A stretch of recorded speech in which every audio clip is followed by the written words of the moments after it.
everyone อาชิกဖြစ်ပါတယ်ဒီနေ့မှာတော့အာရှစ်ကကိုကိုအချိုရည်နဲ့ကိုကိုဂျယ်လီလေးတွေကို review လေးလုပ်ပေးတော့မှာဖြစ်ပါတယ်ခင်ဗျကိုကိုအချိုရည်ထဲမှာဆိုလို့ရှိရင် strawberry အရတာလိမ်မော်ရတာနနက်အရတာစပစ်အရတာနဲ့လိုင်ချီအရတာဆိုပြီးအရတာ9မျိုးထိလာပါတယ်ဂျယ်လီထဲမှာဆိုလို့ရှိရင်အရတာ6မျိုးထိကိုလာပါတယ်ဗျသူရဲ့အရတာတီးဖို့အတွက်တဘူးစပြီးတော့ဖောက်ပါတယ်ရေခဲမပါတာတော့မှသူ့ရဲ့တဘူးကငချင်းဖန်ခွန်းနဲ့တစ်ခွက်အပြည့်ကိုရပါတယ်ဗျကိုကိုအချိုရည်ရဲ့ first impression ကတော့အချိုရည်ဆိုပေမဲ့လည်းအချိုအရတာစူးစူးကြီးမဟုတ်နေတာတကယ်ဟိုမှတဘောတွေ့စရာပါအဲ့ဆိုလို့ရှိရင်ကိုကိုရဲ့ထုတ်ကုန်တွေကတဘာဝကထွက်တဲ့ပေါ့နော်ကြံကထွက်တဲ့အချိုအရတာကိုဒါသုံးထားတယ်ပြီးတော့ဓာတုစေးတကြကြီးလုံးဝမပါဝင်တဲ့အတွက်စားတဲ့လူတွေအနေနဲ့ဆိုလို့ရှိရင်လည်းချောင်းဆိုးချွဲချက်ဖြစ်မှာလုံးဝပူစရာမလိုဘူးကလေးတွေနဲ့ကိုဝန်ဆောင်မိခင်တွေအထိစိတ်ချလက်ချစားသုံးလို့ရပါတယ်ဗျတဘောကျစရာတစ်ခုကတော့ကိုကို juice တွေမှာကကြတော့အုံးချက်ရဲ့အဖက်လေးတွေပါတဲ့အတွက်ပေါ့နော်ဝါရတဲ့ feeling လေးရတယ်တမျိုးလေးကောင်းပါတယ်ဒါဆိုရင်တော့နောက်တစ်ခုအနေနဲ့ကိုကိုဂျယ်လီလေးကို try ပြပါမယ်ဗျတကယ်မှာ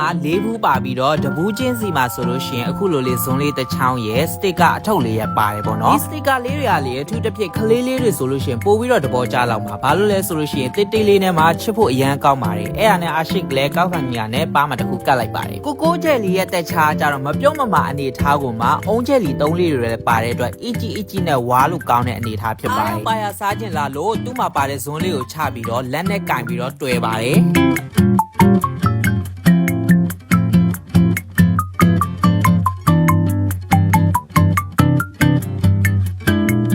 ကတော့ကိုကို juice နဲ့ jelly တွေကိုတမယိုးကြမဟုတ်တဲ့ပုံစံလေးတွေနဲ့စားပြသွားမှာပါပထမခွက်ထဲမှာတော့ကိုကို juice တဘူးကိုယူမယ်ဖောက်ထည့်မယ်ရေခဲတတုံး2တုံးလောက်ထည့်မယ်ပြီးတော့နိုးချင်တဘူးကိုဖောက်ထည့်ပါမယ်ဗျပြီးလို့ရှိရင်နန်းအောင်မွေပေးလိုက်ပါအယောင်လှလှလေးနဲ့တောက်လို့ကောင်းတဲ့အချိုရည်လေးတစ်ခွက်ရပါမယ်နောက်ခွက်တစ်ခွက်တည်းထည့်ဖို့အတွက်ကိုကိုဂျယ်လီတဘူးကိုယူပါမယ်အရင်ဆုံးစတစ်ကာလေးဖွင့်ပြီးတော့ပါမကပ်ဖို့လုပ်ပါတယ်ဗျပြီးလို့ရှိရင်ဂျယ်လီဘူးလေးကိုဖွင့်မယ်ခရင်လေးတုံးပြီးတော့ဂျယ်လီလေးတွေကိုအညံ့ညက်ကြေသွားတဲ့အထိခြေပါတယ်ခြေပွားလို့ရှိရင်တော့ဖန်ခွက်တစ်ထည့်ပါတယ်ဂျယ်လီလေးတွေထည့်ပွားပြီးဆိုလို့ရှိရင်နိုးစီအနှင်းငယ်ထည့်ပြီးတော့ဇွန်လေးနဲ့ခလောက်ပါတယ်ဗျအဲ့ဒါပြီးရင်တော့စားခြင်းစပွဲကောင်းတဲ့ကိုကိုဂျယ်လီမစ်ရှိတ်လေးရပါတယ်ကိုအနေနဲ့အေးအေးလေးစားခြင်းနဲ့ဆိုလို့ရှိရင်တော့ရေခဲလေးထပ်အုပ်ပြီးတော့မှွေပေးပါဒါဆိုရင်အရင်ဆုံးနိုးချင်လေးနဲ့ရောထားတဲ့ကိုကိုဂျူးစ်လေးကိုစမ်းတောက်ကြည့်ပါမယ်